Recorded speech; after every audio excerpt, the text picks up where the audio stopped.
Congratulations and welcome to Reading Between the Lines. This is the Rant Squad. I am the Water Dog. This is Glenn Jordan. And this is the spirit of Brendan Menard. Brendan's been on vacation. We hope to have him back at some particular point.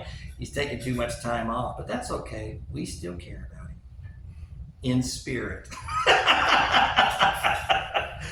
Hey gang, this week what we're going to be doing for you, brother, in this episode is we're going to be giving you our week one fantasy studs. That's right, who we think are going to be the top point getters for fantasy players at their positions. And we're going to get things started in the opposite end of directions. We're going to do things from the IDP. That's right, the individual defensive player. And my first selection comes right out of the Houston Texans.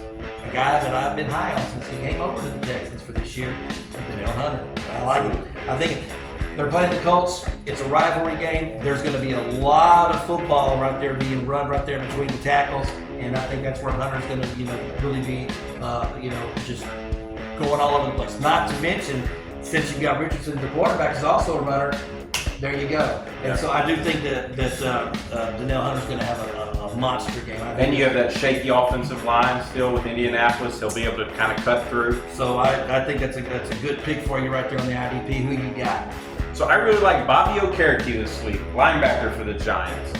So with Sam Darnold, haven't seen him much in the preseason. I think there's opportunity for him to make mistakes, but I feel like they're going to lean on the run game just to cover up any of that. So I think Bobby Okereke, he'll have the opportunity to make some sacks, get one or two in a blitz scenario against Darnold, because Darnold hasn't played well against the blitz in the past.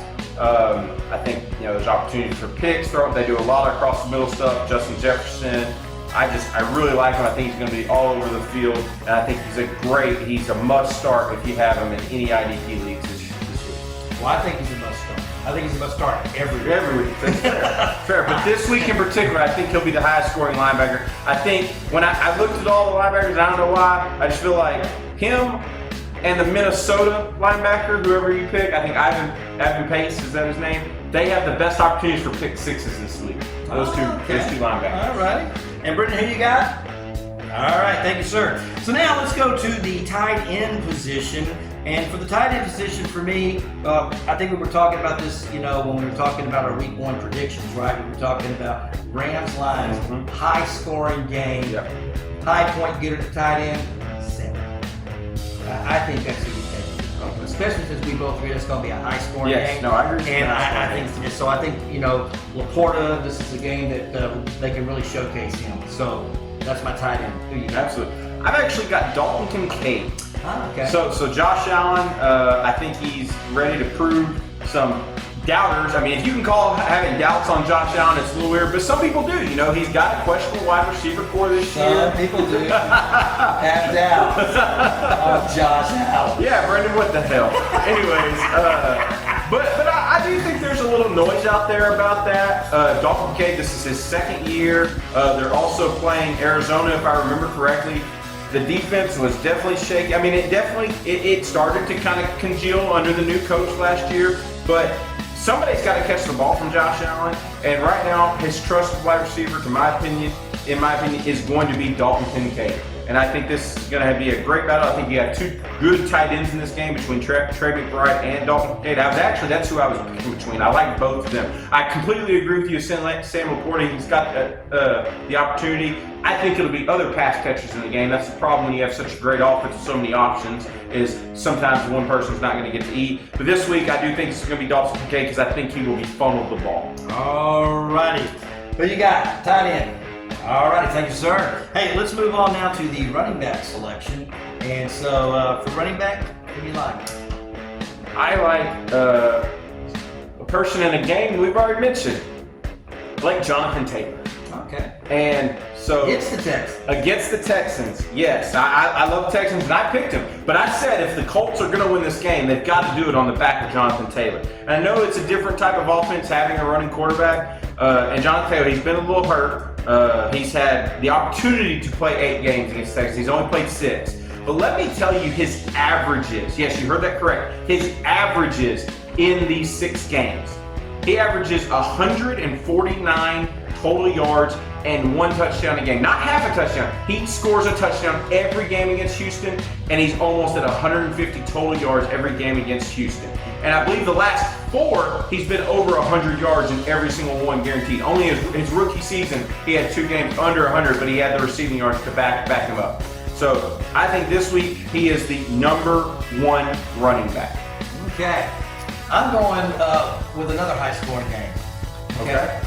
And we're looking at Jacksonville and Miami. So you're going to have some points in that game, which means you're going to have a running back not only run the football, but catch the football. That's what we're going to go with Travis Etienne. I think Etienne's going to be the guy simply because you're going to have to score against Miami. Miami's going to put up points. And so you're going to need, at a minimum to me, around that 27, 28 point range. And so that means there's going to have to be some people eating, as you would say. And I think that Etienne's going to be the guy who's going to be doing a lot of eating out there. He's going to probably catch about 7, 8 balls. Wow, he's really? going to be in the rushing yardage somewhere around 80 yards. And I do think he's going to have possibly... I like the pick. I just think that's going to be, if it's going to be a high scoring, I think that game's going to be through the air, and I would be looking towards Christian Kirk and Evan Ingram. But that's one of the things that I like about it. That's true. He's going to catch the ball. He's going to get a lot of targets in the air, and we're talking about running backs. And so one of the things we talked about when we were talking about players and stuff like that, and the top running backs was the fact that these running backs they get targets. Absolutely. So running backs they can get targets in the air, not just simply the handoffs and stuff like that, the carries, but that. So that's why I'm going with him. Who do you got, sir? All right, let's do it, man. Wide receiver. Who you got, Dylan? Minnesota is going to be playing the New York Giants. The New York Giants suck. One of my favorites. But I'm going to get to this a little bit later because you know what? I think I'm just going to head to this now because if I don't do this now, I'm going to kind of mess things up. So That's fine. You ready?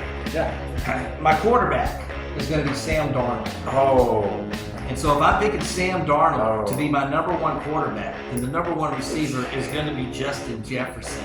And you're probably saying to yourself, yeah, that's right, Sam Darnold. And I'm looking for, that's right, I'm writing this down. If we want to put this in bulletin board material, we can.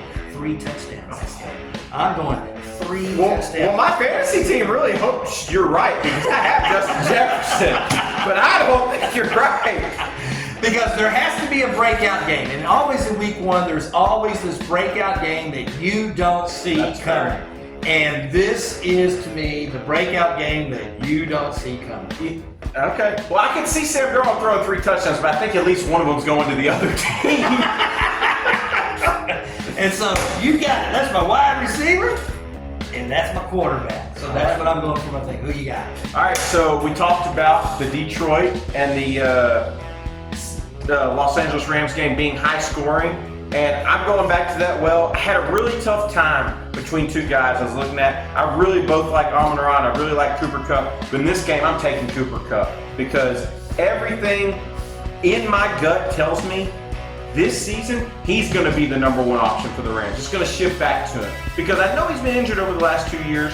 But when he's in, he is the favorite target of Matthew Stafford. He is. I absolutely agree. It's a big game. Puka has been hurt this training camp. I think this is going to be really high scoring. And Puka's everything's saying he's going to play. He's not a lot, but there's really not another receiving option if Puka doesn't get to play. But I think Puka will play, but I really do. I think Cooper Kupp is going to be the number 1. The only reason I didn't go with Amon-Ra is there's a lot of mouths to feed over on the Detroit side, so I think that's a lot of players that can kind of spread the wealth on points, whether that's Montgomery, Gibbs, Laporta, Williams, or Amon-Ra. Whereas on the Rams side, to me, there's 2 guys. It's Kyron Williams, it's Cooper Kupp. That's why I have a really good feeling about Cooper Kupp. And leading into my quarterback, it's Jared Goff. I think he's the number 1 quarterback this week. He's at home. He's playing against LA. It's kind of another revenge game. I think this will be the highest scoring game on the week. LA has lost some defensive starters. They just traded today their number 1 defensive linebacker in Ernest Jones. That's the play caller, man. That's the quarterback of the defense. If you don't think that defense is going to run into some issues and have some there's going to be opportunity for broken plays because there's going to be some issues. No Ernest Jones is going to play a factor, but like I said, we're at home. Jared Goff, he's my number 1 quarterback this week. If I had Josh Allen, I would start Jared Goff over him this week. Okay. Receiver? Yeah. Quarterback? All right. Folks, that's our picks. That's what we like. We're going to find out after week 1 who's right, who's wrong, and then we'll criticize. Hey gang, this has been the Rant Squad. I am the Water Dog. This is Clint Jordan. This is the spirit of Brenda Bernard.